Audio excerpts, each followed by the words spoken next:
This is Carl, Aqua Teen Hunger Force, and this is my stone cold lock of the century. Or the week.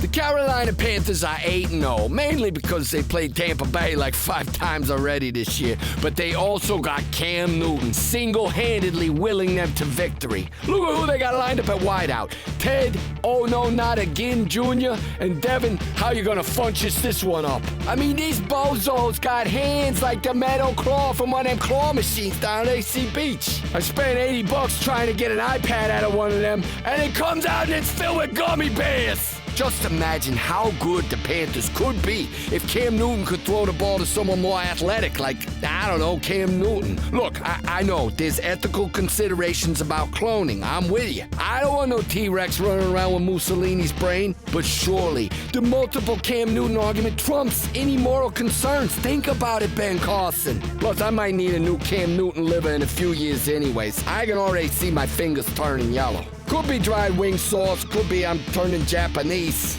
Maybe that song was right, I don't know medicine.